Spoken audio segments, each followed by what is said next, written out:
So here I am about to get some primer onto the last of the doors. This is a left-hand front door. This is one of the ones that I did actually get as a second-hand door, because the door that was on this car originally was just totally knackered.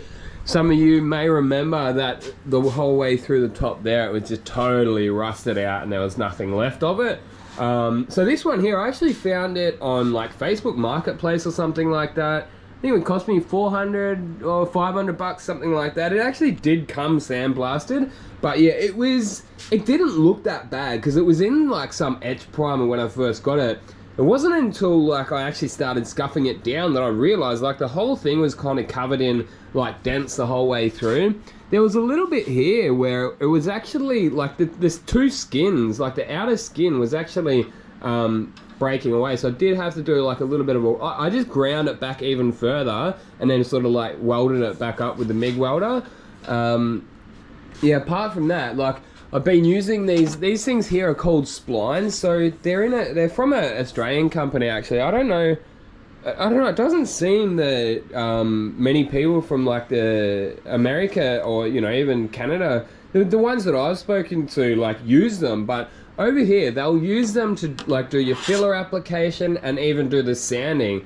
I spoke to one guy who actually gave me the idea to get some just Velcro, right? So you can stick a bit of Velcro onto the back of it, and I've done it on this one here. You can see that I've stuck a bit of Velcro, and then you can just get like whatever normal sanding block, stick that to it, and then just do your blocking like that, because I couldn't hold it properly.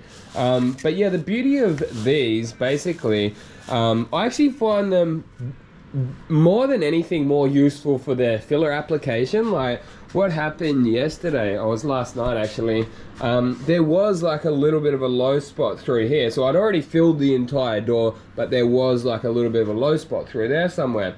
Anyway, you whack the filler in just with a normal applicator, then I actually got this extra long one there, and it doesn't sort of discriminate, like it knows, and it doesn't have much flex in it. It's got a little bit, so it will just apply it just so neat and tight and basically exactly where it needs it, to the point that it really only needs like a few swipes with the block and it's basically dead straight. So yeah, really helpful. There was a little bit there that I did have to reapply a little bit of filler, and the reason I blocked through here and here was because that line there, it must have been like a touch low through there, so I was sort of using that polyester for what it's designed for. Ultimately, again, there was a little bit that I did have to refill down the bottom there, but apart from that, looking pretty good. I just changed the filters out on my exhaust cabin filter there. I've actually got an inlet filter there too, so I might actually do a separate video on the entire setup that I've got, but it's pretty good. Like it's pretty much at the point where I'm going to leave it for what I'm looking for, like from what the kind of work that I'm doing out of here. It seems to be doing the job. As you may see, I've actually installed a fan up over there as well. And as I say, there's an inlet one here, filtered, so that's always good that I'm not going to be blowing in any excessive dust and stuff like that. But yeah, this is going to be the last of the doors to go into polyurethane primer. So just, yeah, normal 2-pack urethane primer. So that one there, obviously left-hand rear door, that was the worst of all of the doors. And I've actually gone and ordered in a paint thickness gauge, also known as a micrometer, so I'll be able to go and see how deep it is. I mean, it might be so deep that the micrometer can't even read, because yeah, it's that thing was really bad. But we got some solid steel back in there, and I got a feeling it's gonna last, and yeah, it's all good. That's the other two doors, again, same position. They're looking really good and nice and straight.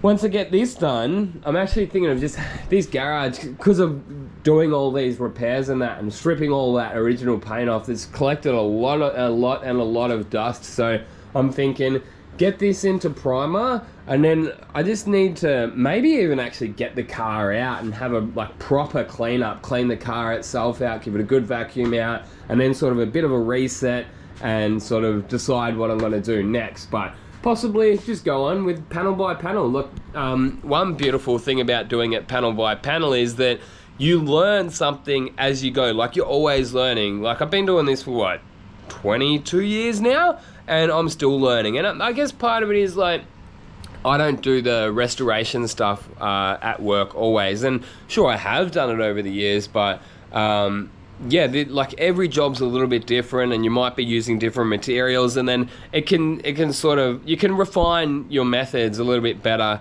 as you go. Sometimes you just sort of like be like, oh yeah, like this product likes to be applied that way, so you'll sort of you'll learn as you go, rather than trying to get the whole thing done at the same time. Then if you do you know, figure something out or figure a better way to do it, it's like, well, you've done the whole thing anyway. So yeah, that's another thing I was just wanting to mention. I'm still actually waiting on one of my mates to come over and give me a little bit of a hand on that back panel, but you know, it's all good. We'll get that done at some stage. But anyway, let's get some primer onto this door. I've been talking enough for this video. Yeah.